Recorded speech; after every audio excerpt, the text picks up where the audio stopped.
ඔයා සල්ලි ඉතුරු කරන්නේ ඉතුරුම් ගිණුමකද? ඒ කියන්නේ සේවින්ස් account එකකද? හැබැයි ඒකේ වර්ධනය හරියම හේමින් නේද? එහෙනම් ඔයාගේ සල්ලි ස්ථාවර තැන්පතුක දැම්මොත් ඒක ඊට වැඩිය හොඳ දෙයක්ද? මේ ප්‍රශ්නයට උත්තරය තීරණය වෙන්නේ ඔයාගේ බලාපොරොත්තුව මත.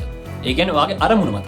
අපි දැන් බලමු ඉතුරුම් ගිණුමකුයි ස්ථාවර තැන්පතුකුයි කොහොමද වෙනස් වෙන්නේ කියලා. ඉතුරුම් ගිණුමක් ගත්තාම මේකේ තියෙන ලොකුම වාසිය තමයි ඔයාට ඕනම වෙලාවක ඔයාට සල්ලි විත්ඩ්‍රෝ කරන්න පුළුවන්. ඒ කියන්නේ ඔයාගේ හදිසි අරමුදලකට එමර්ජන්සි ෆන්ඩ් එකකට මේකේ යම් මුදලක් ඉතුරු කරලා තියෙන එක වඩාත් සුදුසුයි. හැබැයි මේකට ලැබෙන පොලිය ගොඩක්ම අඩුයි.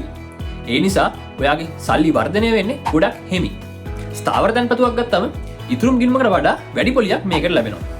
ඒක නිසා ඔයාගේ සල්ලි වේගයෙන් වර්ධනය වෙනවා. හැබැයි මේකේ තියෙන අවාසිය තමයි ඔයාට යම් කාලයකට ඔයාගේ සල්ලි හිර කරන්න වෙන එක. ඉතින් හදිස්සියකට ඒ සල්ලි ගන්න ඔයාට අමාරු වෙන්න පුළුවන්. ඉතින් බුද්ධිමත් මූල්‍ය සැලසුමකදී මේ දෙකම පාවිච්චි කරන එක වැදගත්.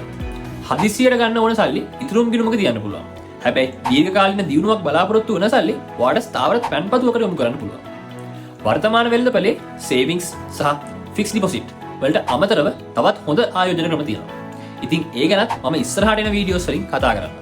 ඔයා වැඩියෙන්ම කැමති ඔයාගේ සල්ලි FD වලට දාන්නද? ඒ කියන්නේ ෆික්ස් ඩිපොසිට් වලට දාන්නද? නැත්නම් සේවිංස් accounts ඒ කියන්නේ ඉතුරුම් ගිණුමකට දාන්නද? වටිනා ෆයිනෑන්ෂල් ටිප්ස් සඳහා ෆලෝ කරන්න අපේ SL Financial Freedom page එක.